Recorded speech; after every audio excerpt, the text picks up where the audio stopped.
আল্লাহ রাব্বুল আলামিন বলেছেন, আপনার সম্পত্তিতে আপনার মেয়ে পাবে আপনার ছেলের অর্ধেক। এখন আপনি কি আল্লাহর আইন বাদ দিয়ে ছেলে মেয়েকে সমান হারে সম্পত্তি দিতে পারবেন? আল্লাহ রাব্বুল আলামিন বলেছেন, ছেলেহীন পিতার সম্পত্তিতে এক মেয়ে থাকলে সে পাবে পিতার সম্পত্তির অর্ধেক, আর একের অধিক মেয়ে থাকলে মেয়েরা পাবে 3/2 অংশ। বাকি সম্পদগুলো আপনার অন্য অন্য বংশধর পাবে। এখন আপনি কি আল্লাহর আইন বাদ দিয়ে আপনার মেয়েদেরকে সব সম্পত্তি লিখে দিতে পারবেন বা নিজের মন মতো সম্পত্তি বন্টন করতে পারবেন? সম্পদের প্রকৃত মালিক যদি আল্লাহ রাব্বুল আলামিন হন, তবে কি আমাদের অধিকার আছে আল্লাহর সম্পত্তি বন্টন আইনে হস্তক্ষেপ করার? নামাজি, হাজি, গাজী, দানবীর হয়েও কারা সুনিশ্চিত জাহান্নামে যাবে? এমন গুরুত্বপূর্ণ প্রশ্নগুলোকে সামনে রেখে আজকের তাফসীর এগিয়ে যাবে। ধৈর্য ধরে সম্পূর্ণ ভিডিওটি দেখুন। আপনি যদি চান কোরআনের আলো, কোরআনের সৌন্দর্য সবার কাছে ছড়িয়ে যাক, তবে ভিডিওতে লাইক দিবেন, কমেন্ট করবেন এবং চ্যানেলটি সাবস্ক্রাইব করে পাশে থাকবেন। স্বাগতম মহাগ্রন্থ আল কোরআনের ধারাবাহিক তাফসিরে। আজকে ইনশাল্লাহ আমরা পবিত্র কোরআনের সূরা আন-নিসার 11 থেকে 14 নম্বর আয়াত পর্যন্ত আলোচনা করব। এই আয়াতগুলোতে মহান আল্লাহ রাব্বুল আলামিন বলেন, ইউসিকুমুল্লাহু ফি আওলাদিকুম লিয-যাকারি মিসলু হাযযিল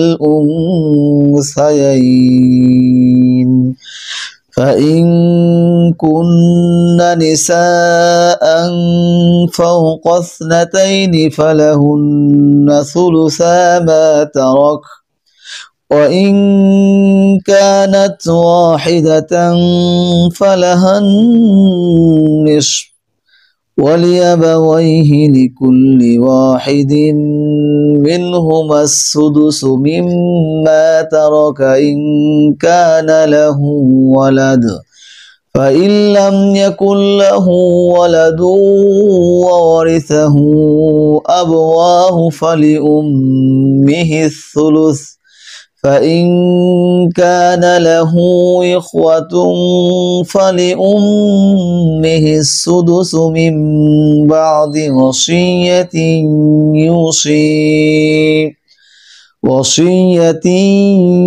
يوصي بها أو دين آباؤكم وأبناؤكم لا تدرون أيهم أقرب لكم نفعا فريضة من الله إن الله كان عليما حكيما। আল্লাহ তাআলা তোমাদের উত্তরাধিকারে সন্তানদের সম্পর্কে এই মর্মে তোমাদের জন্য বিধান জারি করছেন যে এক ছেলের অংশ হবে 2 কন্যা সন্তানের মতো, কিন্তু উত্তরাধিকারী কন্যারা যদি 2-এর বেশি হয় তাহলে তাদের জন্য থাকবে রেখে যাওয়া সম্পত্তির 2/3 আর সে কন্যা সন্তান যদি একজন হয় তাহলে তার অংশ হবে পরিত্যক্ত সম্পত্তির অর্ধেক।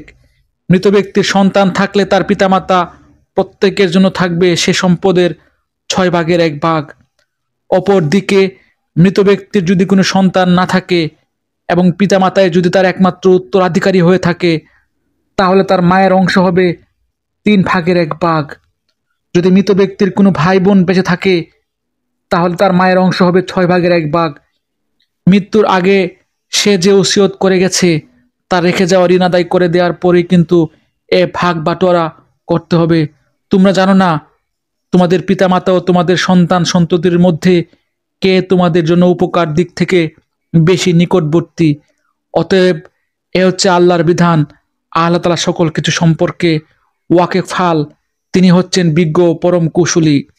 ولكم نصف ما ترك أزواجكم إن لم يكن لهن ولد فإن كان لهن ولد فلكم الربع مما تركن من بعد وصية يوصي بها أو دين ولهن الربع مما تركتم إن لم يكن لكم ولد فإن كان لكم ولد فلهن الثمن مما تركتم من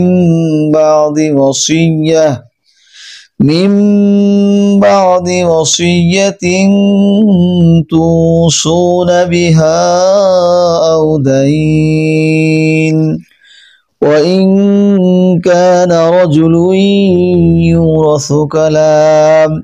يورث كلالة أو امرأة وله أخ أو أخت فلكل واحد منهما السدس فإن كانوا أكثر من ذلك فهم شركاء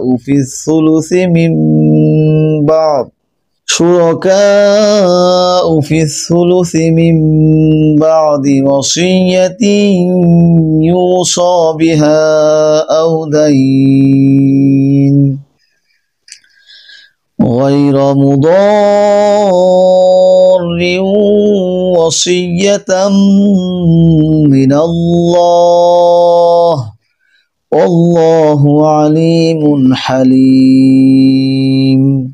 তোমাদের স্ত্রীদের রেখে যাওয়া সম্পত্তিতে তোমাদের অংশ হচ্ছে অর্ধেক, যদি তাদের কোনো সন্তানাদি না থাকে, আর যদি তাদের সন্তান থাকে তাহলে সে সম্পত্তিতে তোমাদের অংশ হবে 4/1 যারা এই ওসিয়ত করে গেছে কিংবা তাদের ঋণ পরিশোধ করার পরে কিন্তু তোমরা এই অংশ পাবে। তোমাদের স্ত্রীদের জন্য থাকবে তোমাদের রেখে যাওয়া সম্পত্তির 1/4। যদি তোমাদের কোনো সন্তান না থাকে, যদি তোমাদের সন্তান থাকে তাহলে তারা পাবে রেখে যাওয়া সম্পত্তির 8/1। মৃত্যুর আগে তোমরা যা ওসিয়ত করে যাবে কিংবা যে ঋণ তোমরা রেখে যাবে তা পরিশোধ করে দেওয়ার পরেই এই অংশ তারা পাবে। যদি কোনো পুরুষ কিংবা নারী এমন হয় যে তার কোনো সন্তানাদি নেই, পিতামাতাও নেই, শুধু আছে তার একমাত্র ভাই ও এক বোন, তাহলে তাদের সবার জন্য থাকবে 6/1। ভাই বোন মিলে তারা যদি এর চাইতে বেশি হয় তবে মৃত্যু ব্যক্তি রেখে যাওয়া সম্পদে 1/3 তারা সবাই সমান অংশীদার হবে। অবশ্যই সম্পত্তির উপর মৃত ব্যক্তির যা ওসিয়ত করা আছে কিংবা কোনো ঋণ পরিশোধ করার পরেই ভাগাভাগি করা যাবে। তবে খেয়াল রাখতে হবে কোনো উত্তরাধিকারীদের অধিকার পাওয়ার পথে তা যেন ক্ষতিকর না হয়ে দাঁড়ায়, কেননা হচ্ছে আল্লাহ তাআলার নির্দেশ। আল্লাহ তাআলা সর্বজ্ঞানী ও পরম ধৈর্যশীল। তিলকা হুদুদুল্লাহ ومن يطع الله ورسوله يدخله جنات تجري من تحتها الأنهار خالدين فيها وذلك الفوز العظيم। এগুলো হচ্ছে আল্লাহ তাআলার সীমারেখা। যে ব্যক্তি এর ভেতরে থেকে তার ও তার রাসূলের আনুগত্য করবে, আল্লাহ তাআলা তাকে এমন এক জান্নাতে প্রবেশ করাবেন যার তলদেশ দিয়ে ঝর্ণাধারা প্রবাহিত হবে, সেখানে সে অনন্তকাল ধরে অবস্থান করবে। মূলত এ হবে এক মহা সাফল্য।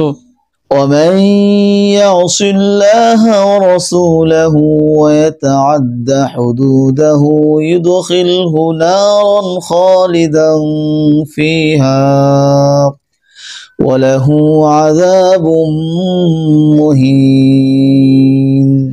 অপরদিকে যে ব্যক্তি আল্লাহ তাআলা ও তার রাসূলের নাফরমানি করবে এবং তার নির্ধারিত সীমারেখা লঙ্ঘন করবে, আল্লাহ তাআলা তাকে জ্বলন্ত আগুনে প্রবেশ করাবেন, সেখানে সে অনন্তকাল ধরে থাকবে, তার জন্য রয়েছে অপমানজনক শাস্তি। আলহামদুলিল্লাহ, চমৎকার 4টি আয়াত। এই 4টি আয়াতে আল্লাহ রাব্বুল আলামিন সুস্পষ্টভাবে বলে দিয়েছেন আমাদের সম্পত্তিগুলো আমাদের উত্তরাধিকারীগণ কিভাবে, কি হারে, কি পরিমাণে পাবে। পাশাপাশি আল্লাহ রাব্বুল আলামিন এটিও বলে দিয়েছেন যারা আল্লাহর এই সম্পত্তির বন্টন নীতি মানবে না, এই বন্টন নীতিকে উলট পালট করবে, রদ বদল করবে, তারা সুনিশ্চিত জাহান্নামী। আল্লাহর আইন, আল্লাহর বিধান, আল্লাহর ডিসিশন পরিত্যাগকারীরা নামাজি হোক, রোজদার হোক, হাজি হোক, গাজী হোক, দানবীর হোক, তাদের কোনো আমলই আল্লাহর কাছে গৃহীত হবে না। আসলে আমরা সবাই আল্লাহ রাব্বুল আলামিনের, আমাদের সকল সম্পত্তির মূল মালিক আল্লাহ রাব্বুল আলামিন। আল্লাহ রাব্বুল আলামিনের এই সম্পত্তিগুলো আমাদের জন্য পরীক্ষা। সুতরাং এই পরীক্ষায় মালিকের সিদ্ধান্তে হস্তক্ষেপ করা তো মহাপাপ হিসেবে চিহ্নিত হবেই। তবে হ্যাঁ, আমরা যদি সম্পত্তি বন্টন নীতিতে আল্লাহর কাছে, তার নীতির কাছে আত্মসমর্পণ করি, ভাইয়ের সম্পত্তি ভাইকে, বোনের সম্পত্তি বোনকে আল্লাহর বিধান অনুযায়ী যে যা পাবে তা সুষ্ঠুভাবে বন্টন করে দিতে পারি, তবে আমাদের জন্য অপেক্ষা করছে জান্নাতের মহা পুরস্কার। আসলে দুনিয়ার সম্পদ সামান্য মূল্যবান, জান্নাতের একটি ইটের টুকরাও পৃথিবীর সবকিছু থেকে দামি। জান্নাতের অসীম সম্পদের আশায় দুনিয়ার দিয়ে আল্লাহর সম্পত্তি আইন মান্য করা আমাদের জন্য বুদ্ধিমানের কাজ হবে। আল্লাহ রাব্বুল আলামিন আমাকে সহ আপনাদের সবাইকে আল্লাহর সম্পত্তি আইনগুলো, আল্লাহর বন্টন নীতিগুলো মান্য করার তৌফিক দান করুন, এই প্রত্যাশা এখানে শেষ করছি। ধন্যবাদ।